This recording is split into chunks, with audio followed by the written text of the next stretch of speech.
Olá, eu sou Alfredo Marques e esse é o Seu da Hora que está começando. Confira os destaques da edição de hoje. Ministério Público Eleitoral instaura inquérito para apurar nomeações na Assembleia Legislativa do Ceará. Nepotismo, funcionários fantasma e a criação ilegal de funções comissionadas embalam a fraude à isonomia eleitoral. Tribunal Superior Eleitoral, por 6-1, desafia a ONU e rejeita a eleição de Lula. O PT garante recurso ao STF e a disputa jurídica continua. O presidenciável Jair Bolsonaro manda eleitores comer capim, ameaça fuzilar e banir petistas para a Venezuela. O da hora de hoje vem com o iluminado Roberto Pires, nobre advogado, uma das mentes mais brilhantes do nosso estado. E não fica atrás Luiz Antônio Lima, meu amigo, desembargador, também advogado. Olha, já vão dar um show no da hora. Aguarda aí. Vamos com tudo.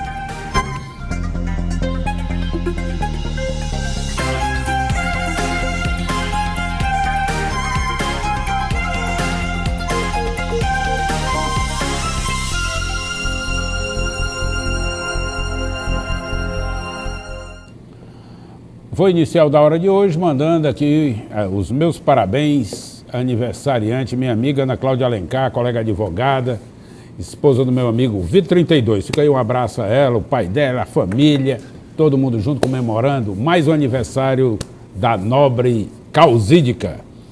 E fazer aqui os registros de quem assiste o da hora agora com a palavra, meu amigo Luiz Antônio Lima. Ok, Alfredo, boa tarde a você, ao amigo Roberto, a todos os telespectadores da TV União, aqui de olho no programa da hora. Cumprimentando aqui, Alfredo, o padre Antônio Afonso Alves, que me encontrou na semana passada e mandou um abraço. O padre Antônio celebrou a missa de corpo presente da saudosa senhora sua mãe. Ah, fica aí um abraço para ele, muito lá do generoso. Crato, ele.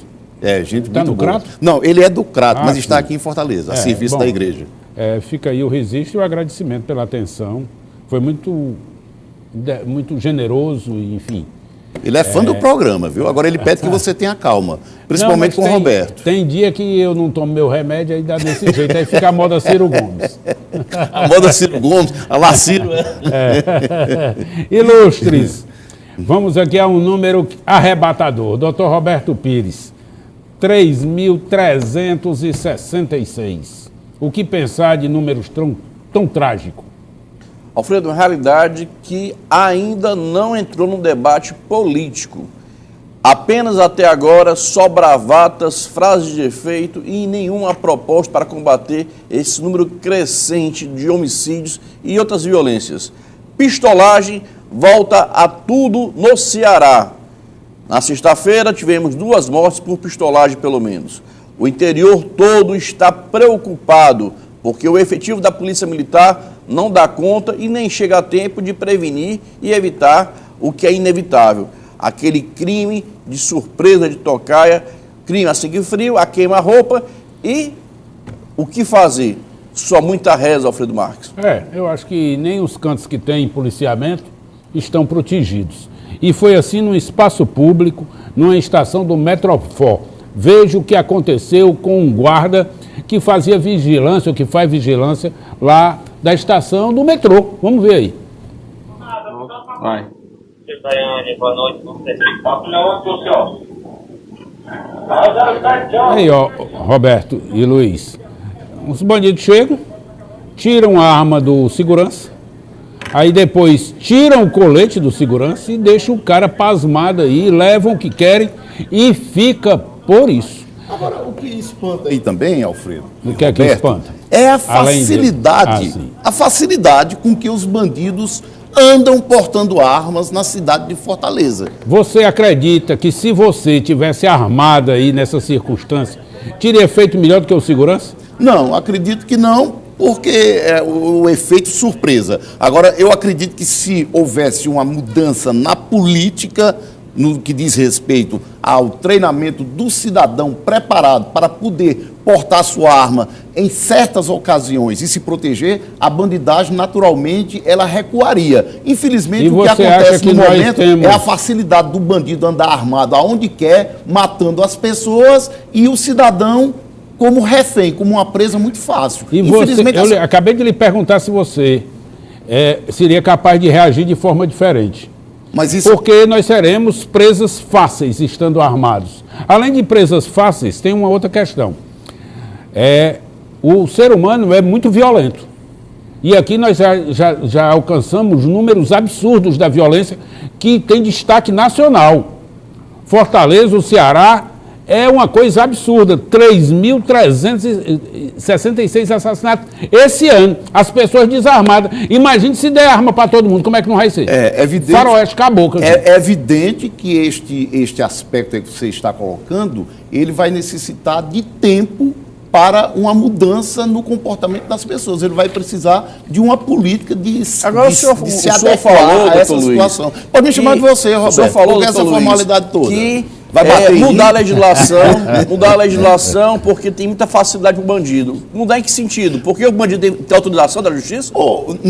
Não explica aí, por coisas, não tente confundir os telespectadores. Não, eu quero que você esclareça. Se Vossa Excelência permitir, eu esclareço. Esclareça. O que tem que acontecer no Brasil é uma mudança de cultura, de paradigma. Nós não podemos continuar vivendo uma situação como esta, onde se matam as pessoas a todos os instantes e somente a bandidagem pode andar armada para cometer crimes. E a bandidagem pode andar armada? Meu amigo... Senhor. Não, não sei se pode não, que é proibido. São tudo criminosos, estão usando a arma porque são criminosos. Lógico que querer usar e imputar a arma para todo mundo, indiscriminadamente, é como se também vai deixar o MST... o MSS, o ML, esses movimentos todos. E o que é que tem os movimentos? Não, Alfredo, na hora que começa com esse discurso falacioso, que tem que armar a sociedade, armar todo mundo... Você acha que o MST também não se armaria se fosse nessa circunstância? Está todo mundo armado, porque está todo mundo violando a lei. Não, mas não são todos criminosos. Mas não está, porque se fosse não tinha dono de terra vivo. Não tá.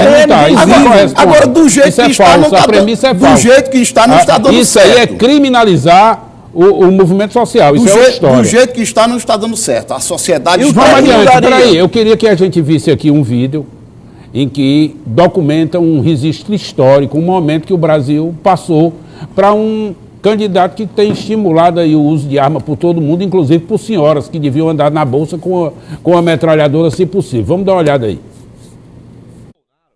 Bolsonaro assaltado no Rio. Bandidos levaram até sua arma. Mesmo armado, me senti indefeso. Uma imagem que está circulando nas redes sociais tem atraído a atenção dos fãs de Jair Bolsonaro. A publicação foi feita no perfil do político e presidenciável Ciro Gomes. Segundo a matéria de um jornal carioca de 1995, o capitão Jair Bolsonaro teria sido assaltado na zona norte do Rio de Janeiro. Os bandidos levaram a moto do, na época, deputado federal e sua pistola, uma Glock 380. Bolsonaro teria dito ao jornal que estranhou a frieza dos criminosos durante a ação e declarou: Bom, você viu aí mais do que um pretenso capitão mesmo aposentado, né? Pelo menos que sabe, pelo menos alega saber manusear arma. No entanto, foi roubado, levaram a moto dele, roubaram a arma dele. E nós não iríamos municiar os assaltantes por aí, agindo dessa maneira?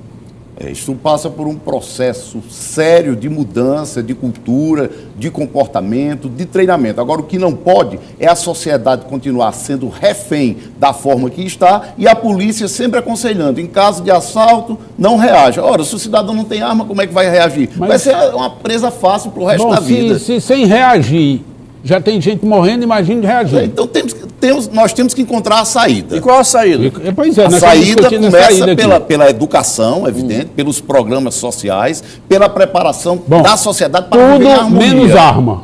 Pronto, está na cara. O remédio é esse, tudo menos arma. Senhor, vamos ver aqui um fato tristérrimo da vida tupiniquim aqui do Ceará. Delegado Romero Almeida, que tinha tentado suicídio, dando um tiro com a 22 na barriga, no bucho, agora foi afastado por exigir propina para liberar um carro que tinha sido apreendido, e o Ministério Público entendeu, ao formular a denúncia, que ele estava a extorquir o traficante dono do veículo que negociou com ele a devolução do carro e dos bens que tinham sido apreendidos pela polícia. É esse o cenário que nós vivemos, em que polícia é mancomunada com bandido, é gente do departamento antidroga vendendo droga para bandido, soltando bandido. Então, se a gente não olhar com outros olhares para o trabalho da polícia e saber que toda a cidade inteira tem droga circulando e que eles não encontram o traficante porque não querem, e a palavra que está facultada ao seu secretário de Araque, da Segurança Pública, tá? Dele dizer que ele não sabe onde é que vende droga no Ceará, porque se a gente sair aqui da televisão, eu nunca comprei cocaína não, mas eu lhe garanto que eu não ando 1 quilômetro para ter cocaína aqui. E não é possível que sejam estúpidos e estão vivendo no mundo da lua, esses policiais daqui que não sabem onde se vende droga aqui no Ceará, para não prender ninguém. Só prende cabo de sandália havaiana e bicicleta. Isso aí não me interessa. Quero saber os que estão morando na primeira linha da beira-mar, olhando o mar. Não diz essa resposta, portanto, são coniventes com a prática de crime. Diga aí, governador em exercício, qualquer coisa, vê se a gente engole uma conversa fiada dessa. Bom. E mais uma vez é lamentável. Como é que eu vou ficar calmo? Diga aí, até do meu remédio antes de vir para cá. Olha aí, padre Afonso. Agora, Roberto, por favor, conclua. Você falar. Não, fale. Não, é mais uma situação que chama a atenção aqui na polícia, nas forças de segurança do estado do Ceará. Na semana passada houve a exposição de um vídeo aqui de violência, de tortura por parte da polícia militar a um cidadão, a um jovem que estava preso e dominado em um terreno, inclusive sendo forçado a engolir uma substância líquida, né? Hoje nós temos aí a questão do delegado, onde ele virou réu, naturalmente, um processo, uma denúncia do Ministério Público, onde ele vai ter o direito ao contraditório e à ampla defesa. Mas como o colega Alfredo fala, e muito bem colocado, nós temos que lutar pela mudança destes paradigmas. Bom, fica garantida a palavra por Roberto Pires, não é bullying. Eu não posso falar não, Alfredo? Não, agora não, só no próximo bloco. Mas você comece. Vamos lá.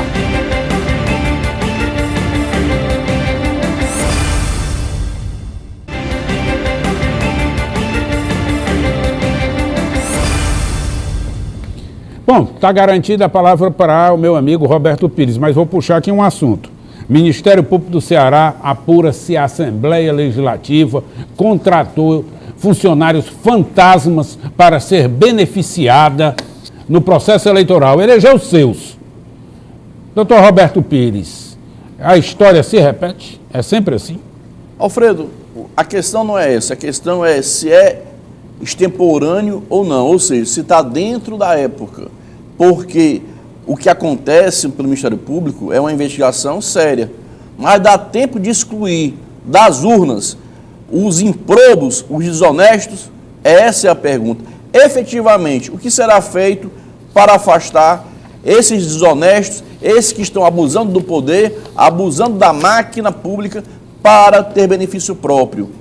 O que me parece é apenas uma mise-en-scène, um jogo de cena, algo para inglês ver.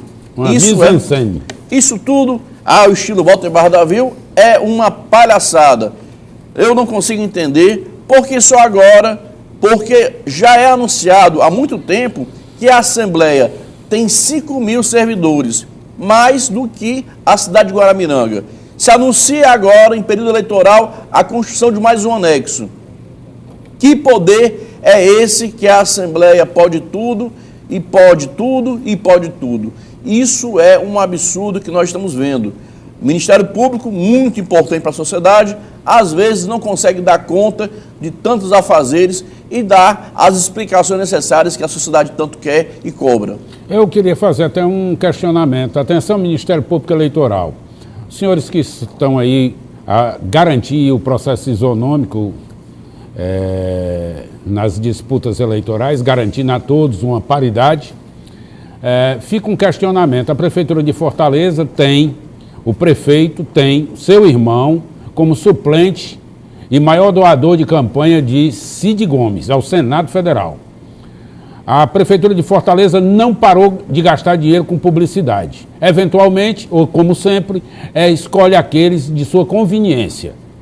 Não é hora de um Ministério Público estabelecer regras claras, transparentes, de uso do dinheiro público para fomentar e divulgar as ações do município e do Estado nas empresas de comunicação? Ou será que esses recursos estão sendo utilizados para propagar indevidamente, ilegitimamente e catapultar candidaturas distantes do interesse da sociedade? E usando verba pública. Fica aí a denúncia, porque não há transparência, há dispensa de licitação e essa condição é constante. Pura verdade. Basta verificar os números aí e ver se não tem veículo que recebe 90% dos valores destinados às mídias, 90% nas mídias, por exemplo, de televisão. Tá? Compare as empresas aí e veja quem recebe todo o dinheiro aqui do Ceará e por que essa empresa agrada tanto, como é que o município agrada tanto uma empresa em detrimento de outras. Bom, vamos aqui a um número gravíssimo. Alfredo, excelente ponderação sua, e essa forma de usar a influência da opinião pública muitas vezes não tem trazido para a sociedade a proteção dos interesses maiores, que é os postos de saúde. Eu quero consultar você, telespectador, que pode participar através do WhatsApp, aonde está o posto de saúde que lhe atende bem, com qualidade e com eficiência, aquele que a propaganda mostra que parece um sírio-libanês de São Paulo. Eu quero que você mostre para nós termos o conhecimento da escola de saúde, se está reformada, pintada, com professores, com a merenda escolar de qualidade, porque o que o Alfredo está falando é justamente para você entender que aquelas emissoras que trazem a informação independente de bajulação são prejudicadas, e aquelas que batem palmas são amealhadas com o melhor e a maior fatia do bolo. E no final ainda tem direito a uma cereja. É verdade. Bom, nós tivemos uma cena trágica no Brasil. O Brasil e o mundo perdeu muito com o incêndio no Museu Nacional do Rio de Janeiro. O descaso é flagrante, patente na questão do incêndio. É uma crônica de uma morte anunciada. Isso já havia sendo reportado sucessivamente. Como a gente vê o descaso de tudo no país, não seria a cultura, a arte que iria prevalecer. Está aí, o museu incendiado, perdemos nossas referências históricas e um país que não tem nada na memória, agora vai ficar só o lixo. Tá? Como o rescaldo aí do incêndio, só lixo. Senhores, perdemos as nossas referências antropológicas na América Latina, o crânio do ser humano mais antigo encontrado nas Américas também foi consumido pelo incêndio, e obras raríssimas e de alta qualidade do mundo, da história do mundo, também se esvaiu em chamas. O que dizer de um país que não respeita a sua história, doutor Luiz Antônio? Alfredo, o Brasil está de luto. É uma coisa lamentável, Roberto. O museu, que foi denominado na sua criação em 6 de junho de 1818 pelo rei Dom João VI, Museu Real, né? Infelizmente sofre aí a sua queda, e pela desídia, Alfredo, pela desídia das entidades públicas, no caso aqui o governo federal. O museu é vinculado à Universidade Federal do Rio de Janeiro. Falam em tragédia anunciada, porque há muito que estava sendo denunciado que se tirou os recursos de onde já não existia. Daí a falta de manutenção e, lamentavelmente, esse incêndio que veio colocar abaixo o acervo que continha lá coleções de geologia, paleontologia, botânica, zoologia, antropologia, biológica, arqueologia e etnologia. Quer dizer, faltou recursos para manter um museu de importância mundial. De pinturas, nós tínhamos acervo de mobiliário, a questão do crânio do Império, Luísa, né, a memória do Império estava ali. Né? Então, lamentável. Agora, como é que pode, com tanto avanço tecnológico, Roberto, a ciência, a tecnologia ainda não tem recursos para evitar de forma eficiente que tragédias como essa aconteçam? Eu acho que recursos tem, nós não temos governantes, né, desinteressados na matéria. Me meti aqui na conversa, mas vamos mudando de assunto. Doutor Roberto Pires, dia 9 está aí agendado ou pré-agendado mais uma paralisação de caminhoneiros. O que esperar de um país que não cumpre acordos? Está aí, o caso dos caminhoneiros é um desses. O governo acenou com 1.500 possibilidades e, no entanto, não para de sobretaxar o combustível. E, lógico que está impactando aí na vida, no dia a dia dos caminhoneiros. Como é que é a tua leitura? Alfredo, é uma leitura muito cautelosa e, ao mesmo tempo, muito crítica. O Brasil vive hoje um dos momentos mais caros para a sociedade, o de repensar o futuro da nação. Nós não podemos esquecer que falta de recursos para tudo. O recurso que faltou para proteger o museu é o recurso proveniente dos impostos.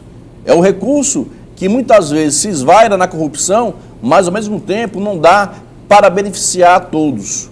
O que acontece hoje é que muitos empresários querem a garantia que terão lucros no setor de transporte rodoviário brasileiro. Aqueles estão realmente interessados em quê? Não é no bem do Brasil.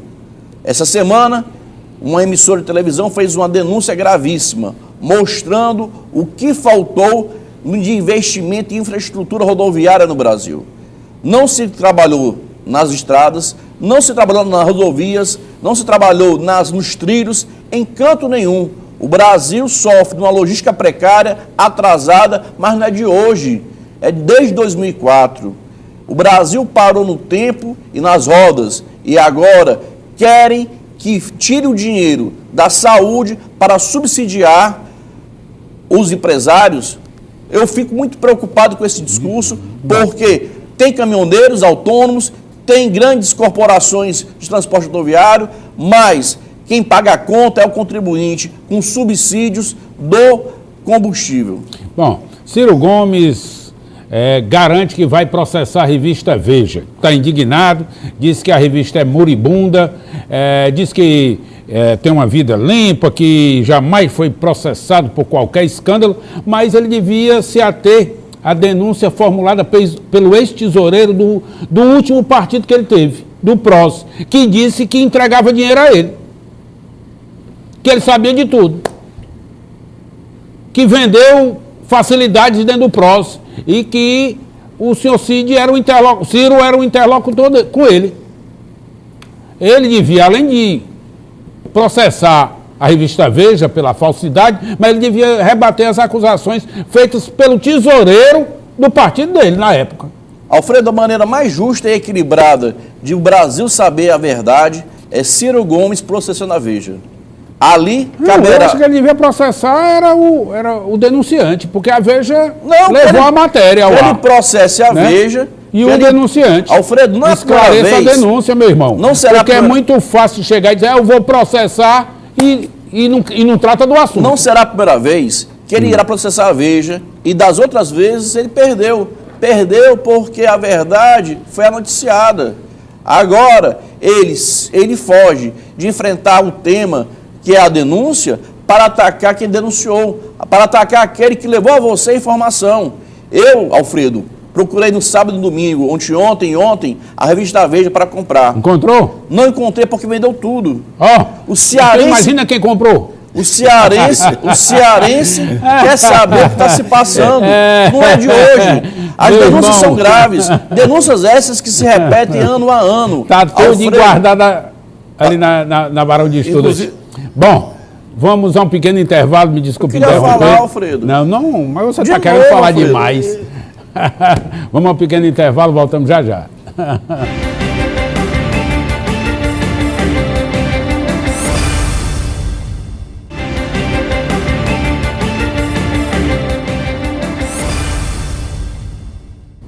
O advogado do ex-presidente Lula contestou a cobrança de uma multa de 31 milhões de reais aplicada pelo juízo de Curitiba, no caso do triplex, dizendo que a medida fere dispositivos em lei, e eu vou consultar aqui o meu querido amigo expert em assuntos criminais, Dr. Luiz Antônio Lima, sobre a matéria, sobre o que argumenta Cristiano Zanin, advogado do Lula, dizendo que a multa imposta é ilegal, pelo menos nesse momento. Naturalmente que a defesa do presidente Lula aqui está correta, Alfredo, porque o Código Penal e a Lei das Execuções Penais afirma que o pagamento da multa, a execução da multa, seria após o trânsito em julgado da condenação. Ocorre que houve as alterações diante do Supremo Tribunal Federal, onde a execução da pena já está sendo aplicada a partir da condenação em segunda instância. Então, naturalmente... Não, mas é uma condenação, é uma antecipação da Exatamente. de pena. Naturalmente que o Ministério Público já quer seguir o mesmo caminho, né? Mas na hora que ele toma o dinheiro e cabe volta nessa ação? Bem, aí no procedimento? Aí esse dinheiro, naturalmente, se for pago, ele vai ficar em conta judicial até que o processo transite em julgado. Bom, essa é mais uma novidade, legislando por Lula, né? Bom, na sexta-feira teve o julgamento do Lula e o advogado do Lula, que compareceu ao TSE, já iniciava a fala dele, dizendo que se a decisão não fosse favorável, recorreria, e como parece que farão. Doutor Roberto Pires, é só mais luta jurídica? Alfredo, hoje o PT não tem nada. O PT se acabou com a corrupção. Os fatos que vinham sendo construídos nos últimos anos, tanto é que o governo Dilma ninguém fala, ninguém lembra. Se agarram e se abraçam a única bandeira que ainda sobrevive, que é o Lula. Agora, ao defender a repercussão que é dado ao caso do julgamento do Lula, na qual ele não é mais candidato a presidente do Brasil, se faz uma maneira de tentar manter ainda vivo o nome do PT. Mas, por outro lado, os seus candidatos, procure saber quem é candidato pelo partido 13, se ele tem o nome da Estrela, se ele tem o nome do PT, ou se ele faz de tudo para desvircular-se do partido. O partido hoje que é cima da corrupção. Eu não estou vendo esse problema, não. Tá porque até tem gente aqui tem gente aqui no Ceará que a Justiça Eleitoral está mandando tirar a vinculação com o Lula. Eu estou falando, eu estou falando aqui do candidato ao Senado, presidente do Congresso Nacional, Eunice Oliveira. O Lula ainda, Alfredo. Sim. É o Lula. E eu estou falando do PT. PT e Lula não são sinônimos. Não são, não? Não são sinônimos. Vejam só que estão tirando... Como é que você dissocia? Dissocia tirando o símbolo, tirando o nome e tentando agarrar... Se você quer tirar o quê? Tiraram tudo. Explique. Não, já tiraram. Explique. Vamos pegar aqui as campanhas eleitorais dos candidatos pelo 13 e vejam que não tem mais nada do PT. Tiraram tudo. E aí alguns vêm com a falácia que o Lula disse, que o Lula falou. Rapaz, vamos pensar aqui. Olha, o Lula tinha tanta razão que ia ser preso, que gravou antecipadamente todos esses vídeos. Pesquisas eleitorais estão apontando, ou apontaram recentemente, que o Lula tem 65% dos votos no Ceará, contra Ciro Gomes com 15%. Olhe bem a diferença. Olha a distância. Eu não troco um pelo outro. Meu irmão, quem aqui está querendo trocar nada, não. Você que está... Aqui ninguém está misturando figurinha, não. Nós estamos tratando de outra coisa. Com um percentual de aceitação tão elevado e as pessoas sabendo onde ele está, todo mundo sabe que o Lula está preso, não é escondido, e como é que as pesquisas de opinião registram tamanha penetração do Lula? Alfredo, vamos aqui antes... A tal ponto que os candidatos de outros partidos querem bater foto usando a imagem do Lula. Alfredo, primeiro, está faltando dinheiro na campanha eleitoral. Segundo, se está faltando dinheiro, não tem pesquisas. Onde é que estão as pesquisas registradas no TSE? Não tem. Isso tudo para mim é uma falácia, é uma mentira. É tudo mentira. É tudo mentira. Você não acredita nas pesquisas? Que pesquisas? Me mostra as pesquisas registradas pelo Tribunal Superior Eleitoral. Vamos lá. Não tem essas pesquisas. Vamos, Roberto Pires está fazendo aqui só bravata. Não. Vamos para frente. Pois, telespectador, vá lá no site do Tribunal Superior Eleitoral e mostre cadê a pesquisa registrada. A pesquisa que eu estou me referindo foi uma pesquisa Ibope divulgada pelo Sistema Verdes Mares. Isso é divulgada, ela está registrada. Meu senhor, que é isso? Que pesquisa? Ou que você está no outro planeta? Porque tem sanções. Cadê a pesquisa? Eu tenho aqui ela debaixo do braço. Eu sou funcionário de Ibope. Ora, essas pesquisas. Eu vou procurar. Amanhã está a pesquisa. Ora, mas pode procurar. Amanhã está a pesquisa para ver se o Lula aparece. Se foi publicado de forma irregular, como você está está dizendo. Aí, atenção, Verdes Mares, atenção, TRE. Olha aí, vamos processar Ibope, Verdes Mares, tudo mais. É porque é crime eleitoral. É crime eleitoral, pronto. Bora. Mas que conversa. Pra frente. Essa pesquisa Ibope não tem valor nenhum, inclusive, Alfredo, só lembrando, para quem está esquecido, que botaram lá na pesquisa para senador sem colocar o nome de certos candidatos. Sim, então não tem valor nenhum para mim essa pesquisa. Então a pesquisa aí existe. A pesquisa você para está o governo e para o Ceará. considerando é o critério da pesquisa. Legal, a pesquisa existe. Então, pelo menos ele lembrou-se agora. Eu lembrei que a pesquisa, mas essa pesquisa tem 65%. Com essa besta não vamos não, porque o tempo ruge, como diz o outro, né? Ruge. Bom, o ministro Edson Fachin foi o voto discrepante no TSE. Foi 6-1, ele foi o 1. Fachin, vocês assistiram o julgamento? Em parte. O senhor assistiu, doutor Roberto Pires, ou perdeu o filme dantesco? Não assisti, era muito extenso. Bom, pois eu até onde aguentei, vi. E o voto do Fachin, ele abre a divergência, foi logo após o voto do relator Luiz Roberto Barroso, e ao abrir a divergência justifica o porquê diverge, ou porquê divergiria dos colegas, né? E o fundamento feito era dizendo que o Brasil não respeitasse aquilo, não respeitaria nenhum acordo internacional que tivesse feito. Ele se referindo à ONU. Ele se referindo à ONU.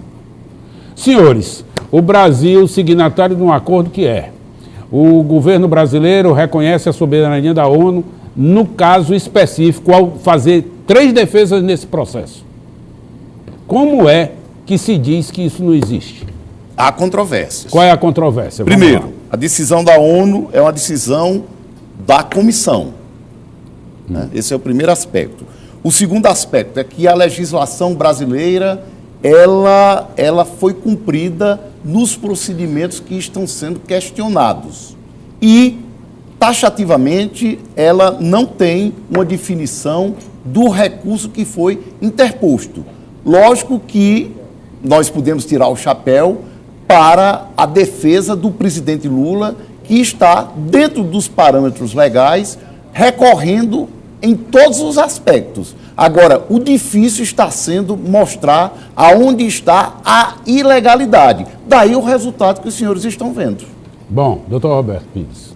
Alfredo Marques, eu tenho um posicionamento muito firme em relação a isso. Eu penso que o que vale ao colegiado, o voto divergente do Fachin é um voto que merece respeito, mas não é um voto que deve ser o soberano. O soberano é o colegiado, afastando daí o Lula. Lula, que jamais teve quem acreditasse que ele chegaria a esse fim. Um fim de um presidente hoje considerado corrupto por uma nação. Há quem defenda, há os correligionários. Sim. Mas a população precisa entender que hoje Lula é um presidiário, está preso, e é impossível ele, de dentro de um presídio, ou não, se considerar que no Paulo Sarazate, no Olavo Oliveira, estão dando ordens por cartinha, por celular, aí eu vou entender que é verdade. Mas querer que um Brasil seja comandado de dentro do presídio é querer o pior para o Brasil. Bom, nós voltamos à discussão da superficialidade. O que eu queria discutir era o fundamento da decisão do voto do Fachin. Mas o fundamento não foi com base na lei da ficha dupla? Não, aí nós voltamos para outra história. Aí é que nos remete ao fundamento da decisão do TSE.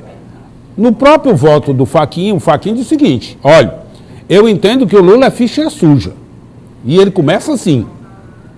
Está dizendo que considerava o Lula ficha suja. E daí ele incorria nas restrições que o TSE impunha, ou estava impondo. Certo. Ok? Mas criavam excepcionalidade em razão da determinação liminar da ONU, cautelar das Nações Unidas. Quer dizer, ele foi buscar fora do Brasil. Meu irmão, nós somos signatários de um acordo internacional. Ou se o senhor respeita ou se o senhor respeita. Não. Claro que sim. Para o caso específico? Claro que sim. O senhor Lula, há 2 anos atrás, interpôs uma ação nas Nações Unidas, dizendo que estava sendo prejudicado seu direito de defesa há 2 anos. E o ministro Fachin pontua a excepcionalidade do caso. Alfredo, Olha, vamos aqui nós somos advogados, nós não somos bodegueiros não, rapaz. Vamos nos lembrar, peraí, só um minuto. Vamos nos lembrar que nós estamos tentando discutir para que a pessoa que está em casa, à luz do direito, compreenda o que é que está acontecendo e não sem bravata. O que falou a Rosa Weber? Vamos ver o que falou a Rosa Weber. Rosa Weber falou que não foi homologado pelo Brasil num desses tratados. Exatamente. Então, se não foi homologado, não vale. Muito agora, bem. querer dizer que de 6-1 só um tem razão, Alfredo, é forçação de barra. Pois é. Vamos imaginar o seguinte, o Brasil subscreveu. Aonde que subscreveu? O Brasil que não foi aprovou na Câmara e no Senado Federal, tá certo? Aprovou, li aqui. Então a Rosa Weber mentiu para o plenário. Li aqui, a Rosa Weber mentiu. Oliveira disse isso, eu li aqui no programa. Li aqui no programa. O que o Eunício Oliveira fala, o governo brasileiro, política. em três oportunidades, faz defesa, reconhecendo como órgão judicante as Nações Unidas, senhores. E aí, isso não é reconhecimento, não? O primeiro pronunciamento seria o quê? O foro é inadequado, portanto, se arquive o feito e nunca apresentar defesa. Olha, nós somos advogados, porque onde é que já se viu isso? Aonde é que a ONU é órgão judicante para poder influenciar? Então, aí o senhor agora já está querendo desconstituir a ONU como foro judicante, como tem cortes internacionais no mundo. Por exemplo, no caso do Irã, Iraque, Estados membros da Comunidade Europeia submetem suas decisões à Suprema Corte da Europa. Não é certo? E aí, reforma decisões dos estados individuais. Alfredo, um dos argumentos que eu vi do ministro relator foi que a ONU ela não apontou especificamente onde foi que houve o descumprimento da lei, aonde os direitos do presidente foram violados. E, inclusive, é o seguinte, essa decisão foi sem ouvir o governo brasileiro. Bom, a decisão foi liminar. A decisão é liminar. Via de regra, inaudita alterar parte. Sem anuência da parte contrária. Não precisa disso. Mas o Brasil já tinha feito a defesa dele, estava na iminência de um prejuízo flagrante, que é o processo eleitoral, em razão disso ela foi concedida. Agora, engraçado é que isso não é visto para todo mundo, né? Não é visto para todo mundo, Nós vamos para o sofisma. Não é visto para todo mundo. Para o presidente é visto, para outros candidatos, inclusive para candidatos ao Senado. Não tem outro candidato. Tem outros por aí. Quem interpôs... Não para presidente. Quem interpôs a ação foi o senhor Lula da Silva. Não foi presidente, não foi candidato, não foi nada. Foi há 2 anos atrás. Vamos ao intervalo, voltamos já.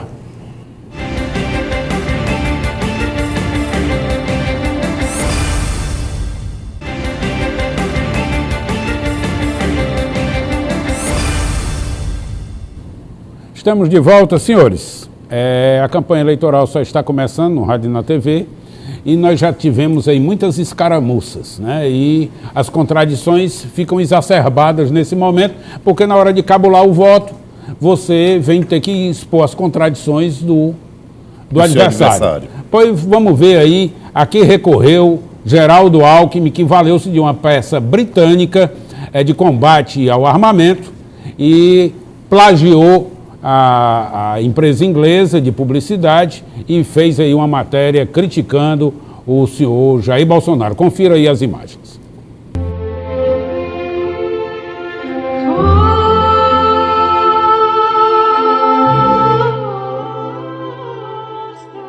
Bom, você vai conferindo aí, as imagens são semelhantes, doutor Luiz Antônio, doutor Roberto Pires, e lógico que guarde as proporções do interesse, inclusive, tá? Mas a oportunidade é muito semelhante, tá? As cores, a dinâmica da mídia é muito igual, muito igual. Inclusive está sendo trazida aí a violência, a bala, né? Sim. O sangue para as campanhas. Bom, tá aí no fim é mais ou menos o seguinte, não é com bala que se resolve, né? Não é com bala que se resolve. E o plágio intelectual, óbvio, cabe uma reprimenda, não precisa disso, certamente não precisa disso. Isso significa dizer que o sistema, infelizmente, está falido. O sistema está falido, quando se chega ao ponto de se discutir uma campanha presidencial dessa forma. Como assim? Não estou entendendo nada que vocês estão falando. Vocês estão falando que está falido, o que está falido. Fizeram a cópia. Nada no Brasil, nada no mundo se cria, tudo se copia. Isso aí é uma máxima que se usa. Se pegou uma ideia boa... Me perdoe, Roberto Pires acabou de dar descarga no direito autoral. Direito autoral, cadê a lei? Não é nada se cria, tudo se copia, tudo se acabou. copia. Pronto, acabou. Então, se tudo se copia, direito Alfredo, autoral, esqueça. Alfredo, o que tem que se entender é o seguinte, essa propaganda é patenteada? Para se ter Não direitos precisa protegidos? disso, não. Claro que sim. Como uma música, como... Alfredo, mas não é lógico. assim não, como um Alfredo. livro. Ora, claro que sim. Ora, não. Não. O óbvio, Quem tem claro que não. legitimidade Não. que essa é a propaganda inglesa, vai para a ONU reclamar. Vá, muito bem. Bolsonaro diz o seguinte, o que torna uma mulher forte, tanto quanto um homem, ela tem uma arma na bolsa. Eu lhe pergunto, a maioria dos crimes são domésticos. As mulheres são mais vítimas dentro de casa do que fora de casa. É a hora da esposa atirar no marido? Doutor Luiz Antônio. Não, de maneira nenhuma, não é hora de acontecer isso. Como não? Não. Estão pregando aí que a Não. mulher anda com revólver dentro da bolsa. Por quê? Porque a mulher tem que ser Aí igual é ao homem. outra coisa. A mulher vítima de violência é dentro de casa. Doutor Roberto Pires. Alfredo, agora você apertou o Luiz Antônio, que ele ficou sem resposta. Não, porque ele é defensor de negócio do povo andar armado, por isso que eu estou E perguntando agora, aí. doutor Luiz Antônio? Sim, eu sou defensor do povo andar armado dentro da legalidade. Eu estou falando dentro da legalidade mesmo. A mulher andar dentro a de mulher casa apanha armada. dentro de casa, Não, é dentro da legalidade mesmo. É dentro da legalidade. Sim, mas se ela tiver que se defender dentro de casa, infelizmente, se for o caso... Taque bala. Não é por aí, Alfredo. Não, é por aí. é ou é? Não, Agora você ainda perguntou, Alfredo. vamos organizar esse debate pela ordem. Não fuja. Vamos organizar o debate Segue pela sim. ordem e discutir dentro da técnica. Violência doméstica é uma coisa, violência urbana é outra. Uma coisa é, eu defendo, eu gostaria que a minha mulher tivesse preparação, fizesse um curso e tivesse o direito de andar armada para se proteger. Pronto, ela no tem, meio da ela rua, foi preparada. para ela ter a defesa. Vamos partir do que o Estado pressuposto que não ela dá foi para ela no preparada, meio da está rua. armada, tem porte de arma. E vamos Aí o imaginar senhor que chegou uma dando outra prisão mulher, nela. não, outra mulher, que não seja a sua, que tenha cumprido esse mesmo checklist, tem os mesmos requisitos e o marido bate nela. Como é que fica? Como é que fica? Eu defendo o porte de arma não para esta finalidade que você está expondo. A arma só serve para matar. eu estou Não serve respondendo. para a gente almoçar, não serve para a gente beber, não serve para a gente vestir, não serve para nada, só serve para matar. Os senhores estão perguntando e eu estou respondendo, faço questão, inclusive, de Vamos responder adiante. de forma específica. Vamos adiante. Não, vamos mas adiante. eu vou- vamos adiante sem resposta. Eu fiquei curioso. Se me derem tempo, eu respondo. Não responda Não não. responda mais não, que você perdeu a sua não. vez. TSE disse o seguinte, que Bolsonaro frustrou a tentativa do Bolsonaro e negou que ele tivesse o direito de esconder, porque ele queria esconder, queria impedir que os veículos de comunicação falassem da aval do Açaí, funcionário é fantasma dele. Senhores, é muito do faço o que eu digo, mas não faço o que eu faço? Né? Aí é que está, né? Nós precisamos trazer as coisas para a discussão dentro da realidade dos fatos, sem fugir de nenhum tema. Ou seja, não se pode esconder, Roberto, a poeira debaixo do tapete. Uma hora você vê um governador dizer que nunca esteve envolvido com propina, nunca recebeu vantagem indevida. Tudo bem, vamos O acreditar açaí, na vamos falar palavra do do açaí. cidadão. Mas o seu irmão diz que a corrupção está no DNA do ser humano. E o açaí? O outro aqui que prega a moralidade sobre todos os aspectos tem essa denúncia contra ele de uma funcionária fantasma. Então que se investigue, que se puna dentro da lei e que se traga ao conhecimento da sociedade a conduta daqueles que estão querendo presidir a nossa Bom, nação. já que você não saiu de cima do muro, Luiz Antônio, eu vou ter que defender o Bolsonaro. Vixe, Me Maria. cabe aqui a defesa do Bolsonaro. Por que lhe cabe? Porque todos esses políticos que estão em Brasília têm um assessor. Ah, você está Todos têm um instalando assessor. assessor dele.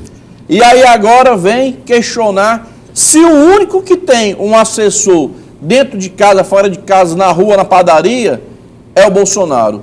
E aí eu fico perguntando, por que só o Bolsonaro agora que está sendo colocado nessa Cruz. Porque só ele tem aval do açaí, outros não tem. Tem outras atividades, mas no açaí só ele. Não, aval é só o do Bolsonaro.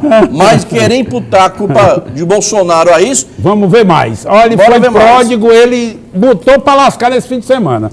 Ele lá no Acre... No Acre? Foi, eu acho que foi no Acre, exatamente foi isso. Ele disse o seguinte, que queria mesmo era desmatar a Amazônia, com outras palavras. Vamos dar uma olhada aí. Para a agricultura tem que ser preservado como meio ambiente. Vamos fazer isso. Você quer uma licença, por exemplo, até para derrubar uma árvore que já morreu, leva 10 anos. Você quer fazer uma pequena central hidrelétrica, é quase impossível. Não podemos continuar admitindo uma fiscalização xiita por parte do ICMBio e do IBAMA, prejudicando quem quer produzir. Eu acho que um dos problemas do Bolsonaro é que ele diz a verdade que ele acha que tem que dizer, ao passo que outros não têm coragem de dizer o que acredita, mas termina fazendo muito pior, por tabela. Bom, você está advogando que vale tudo, com todas essas restrições, com todo esse mundo xiita que ele diz que tem, ainda assim a Amazônia todo dia é degradada mais um tanto, né? Imagine se não fosse, né? Aí eu é que devolvo a pergunta aí. Se tomando as medidas inconvenientes que são, todo ano a gente tem recorde mais recorde de desmatamento, senhores, se a gente flexibilizar, nós não vamos ter nada, só um deserto, mais um, né? Eu estou pensando que estão distorcendo a fala. Diga aí, vamos lá. Estão distorcendo a fala porque, primeiro, a Amazônia teve uma redução na sua área nos governos do PT, nos governos anteriores. Bolsonaro sequer foi eleito. Ele não teve E o que é que ele está não. defendendo? Está defendendo uma agilidade no licenciamento ambiental. Mas não teve, não. Agora sou eu que vou concordar com o Roberto. Toda hora tá tendo avanço. Avanço sucessivo sobre as terras da Amazônia. Mas não foi no governo do Bolsonaro. Mas quem é que está dizendo? Ele nunca governou nada, ele não governou nem a Val do Açaí, nem a loja de açaí. Não, quem está dizendo é ele. Mas vou dizer o seguinte, para a gente encerrar o programa de hoje. Foi ministro do meio ambiente. Pois para a gente encerrar Diz o programa que o de hoje. marido dela é o maior desmatador da Amazônia. Vixe Maria, mas aí não pode ser. Mas tem denúncia nesse menor fundamento. Sabor, Alfredo. Não, mas deixa eu mostrar aqui esse vídeo aqui, que senão a gente vai acabar o programa e não mostra nada. Bolsonaro manda os eleitores do Lula comer capim e ameaça metralhar o povo e mandar para a Venezuela. Vamos dar uma olhada aí. Acabando aqui a maratona do Rio, né? Gritou golpista, só tem o moço aqui, ó. Então alguns gritaram Lula, natural, normal. E eu estou oferecendo aqui de graça um almoço para os eleitores do Lula. Tem que ter pouco, né? Mas aqui tem um passo muito bom, dá por 50 almoçar aí. Eleitor do Lula, como acabou a mortadela, sobrou um capim para você. Bom, e agora no Acre, ele com uma metralhadora dessa de derrubar avião, está dizendo que vai matar os petistas, fuzilar os petistas e um tripé. Tripé de câmera. Pois é, então ele fazendo de conta que é uma metralhadora. Vamos ver aí as imagens. Pronto.